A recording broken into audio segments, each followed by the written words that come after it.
Love of life. Two men walked slowly through the low water of a river. They were alone in the cold, empty land. All they could see were stones and earth. It was fall, and the river ran cold over their feet. They carried blankets on their backs. They had guns, but no bullets. Matches, but no food. "I wish we had just 2 of those bullets we hid in the camp," said the first of the men. His voice was tired. The other man did not answer. Suddenly the first man fell over a stone. He hurt his foot badly and he cried out. He lay still for a moment and then called, "Hey, Bill, I've hurt my foot." Bill didn't stop or look back. He walked out of the river and over the hill. The other man watched him. His eyes seemed like the eyes of a sick animal. He stood up. "Bill!" he cried again. But there was no answer. Bill kept walking. "Bill!" The man was alone in the empty land. His hands were cold, and he dropped his gun. He fought with his fear and took his gun out of the water. He followed slowly after Bill. He tried to walk lightly on his bad foot. He was alone, but he was not lost. He knew the way to their camp. There he would find food, bullets, and blankets. He must find them soon. Bill would wait for him there. Together they would go south to the Hudson Bay Company. They would find food there and a warm fire. Home. The man had to believe that Bill would wait for him at the camp. If not, he would die. He thought about the food in the camp, and the food at the Hudson Bay Company, and the food he ate 2 days ago. He thought about food, and he walked. After a while, the man found some small berries to eat. The berries had no taste, and did not fill him. But he knew he must eat them. In the evening, he hit his foot on a stone and fell down. He could not get up again. He lay still for a long time. Later, he felt a little better and got up. He made a fire. He could cook only hot water, but he felt warmer. And he dried his shoes by the fire. They had many holes. His feet had blood on them. His foot hurt badly. He put his foot in a piece of his blanket. Then he slept like a dead man. He woke up because he heard an animal near him. He thought of meat and took his gun. But he had no bullets. The animal ran away. The man stood up and cried out. His foot was much worse this morning. He took out a small bag that was in his blanket. It was heavy 15 pounds. He didn't know if he could carry it. But he couldn't leave it behind. He had to take it with him. He had to be strong enough. He put it into his blanket again. That day his hunger grew worse than the hurt in his foot. Many times he wanted to lie down, but hunger made him go on. He saw a few birds. Once he tried to catch one, but it flew away. He felt tired and sick. He forgot to follow the way to the camp. In the afternoon he found some green plants. He ate them fast like a horse. He saw a small fish in a river. He tried to catch it with his cup. But the fish swam away into a hole. The man cried like a baby, first quietly, then loudly. He cried alone in that empty world. That night he made a fire again and drank hot water.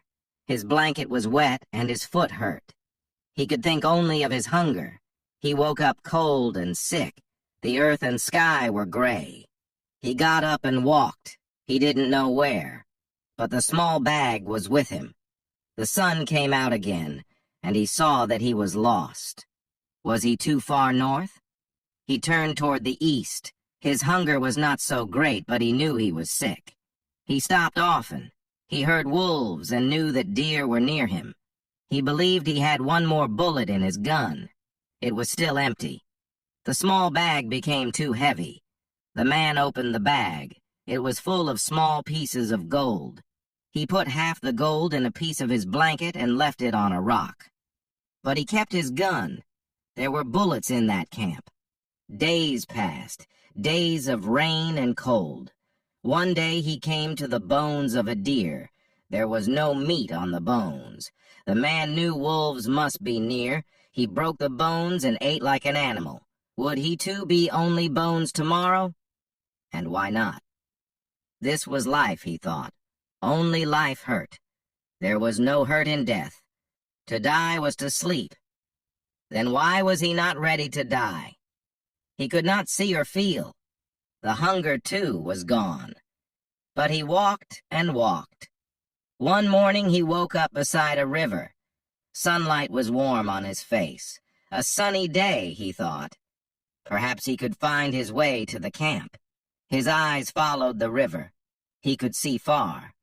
The river emptied into the sea. He saw a ship on that silver sea.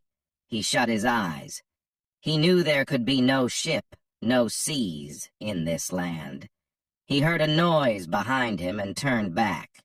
A wolf, old and sick, was following him. I know this is real, he thought. He turned again, but the sea and the ship were still there.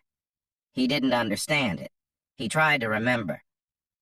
What did the men at the Hudson Bay Company say about this land? Was he walking north, away from the camp, toward the sea? The man moved slowly toward the ship. He knew the sick wolf was following him. In the afternoon he found more bones left by wolves. The bones of a man. Beside the bones was a small bag of gold, like his own. Hal Bill carried his gold to the end, he thought. He would take Bill's gold to the ship. He would have the last laugh on Bill. His laughing sounded like the low cry of an animal. The wolf cried back to the man, and the man stopped laughing. How could he laugh about Bill's bones? He could not take Bill's gold. He left the gold near the bones.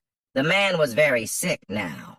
He walked more and more slowly. His blanket was gone. He lost his gold, then his gun, then his knife. Only the wolf stayed with him hour after hour. At last, the man could go no further. He fell down. The wolf came close to him. It weakly bit his hand. The man hit the wolf and it went away. But it did not go far. It waited.